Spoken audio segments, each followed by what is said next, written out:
Hi, it's Michelle Turner from Movement Lesson, and it's really hard to actually work on yourself per se, so which I do actually do a lot.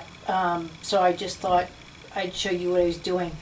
Yesterday I actually did a nice little lesson beginning in crawling, so I needed to keep my body into this position as I worked with bringing my head to the elbow. So from that, I'm going to show you how I would turn that into a lesson on myself. So the main thing you wanted to consider is you don't use a lot of your own muscles. When I work on someone, I'm not using my own muscles. It's not about strength. It's about the movement. So you have to position yourself in a way that you're not going to use a lot of muscles.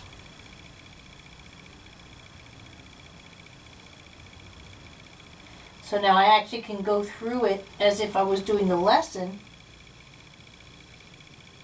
something like that, or I can just sit and do detailed work to make the lesson that I'm about to do easier, or have more movement or mobility.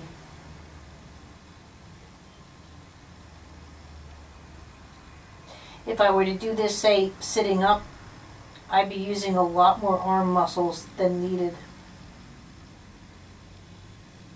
I will say that I truly would want an outer body experience just so I can work on myself completely for an hour. I know that's never going to happen, but... So I'm on the base of the skull, in with my fingers, working basically on C1 and C2.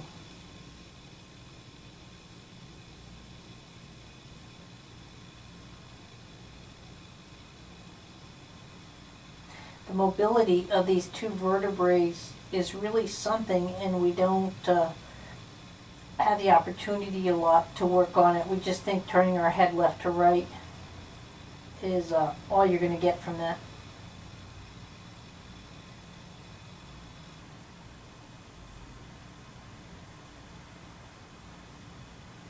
And notice now I can just torque my head just a little bit downward as I go in for the bend. Still concentrating on C1 and C2.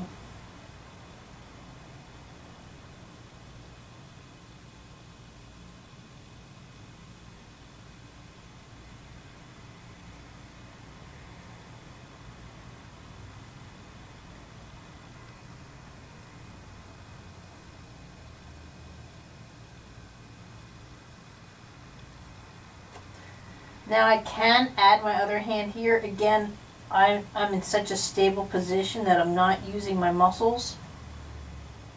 Don't get me wrong, I know I'm using some muscles, but I'm not in strain where I'm trying to reach areas. But I can just feel places that I would appreciate being worked on, and that's what I'm going after. So as I'm working here with C1 and 2, I can get into 3 and 4 here to help facilitate maybe the bend of my neck or the way my neck wants to torque. And also too, it's not really a neck, it's the upper part of my spine, so it can really be looked at two ways. So now even I can feel as I shift through my pelvis, working through the neck, trying to get the neck to move in certain ways.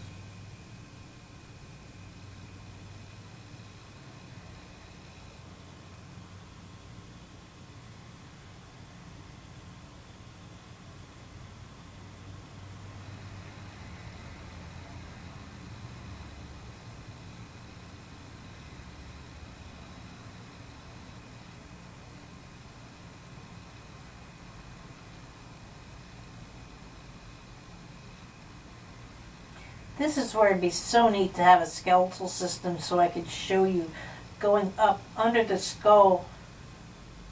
Not that I'm pulling my head off, but just the direction of how the head now can turn and torque off of C1 to C2, the top of the spine.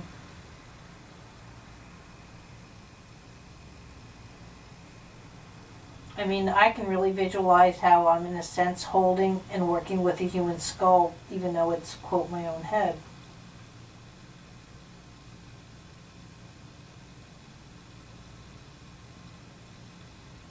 But a lot of this work too is the base of people's where possible headaches or migraines could start, as well as the top part of whiplashes, or again, it doesn't have to have, you don't have to have something wrong with you to benefit from knowing how to do something better.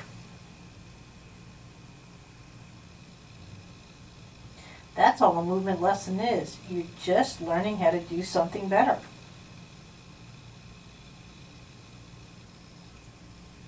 But in my world, if you can move your hand better, then you can walk better. If you can sit better, then you can run better.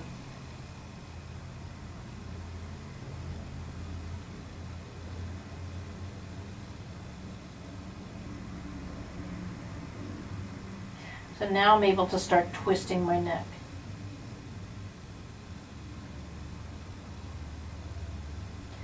And honestly, at this point, even to myself, I could add eyes in, looking up towards the ceiling and looking down. I could really, again, continue to add to the complexity.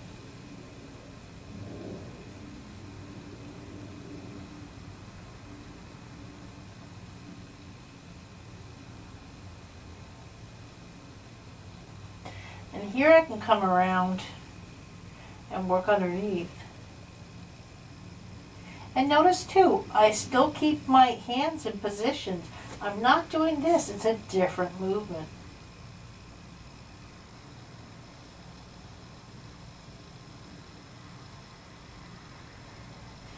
And just like anything else, now I can go back, transfer it to the other side. Going for a ride, just like I would with someone who's on my table. I can go back and just see, did this movement get any better?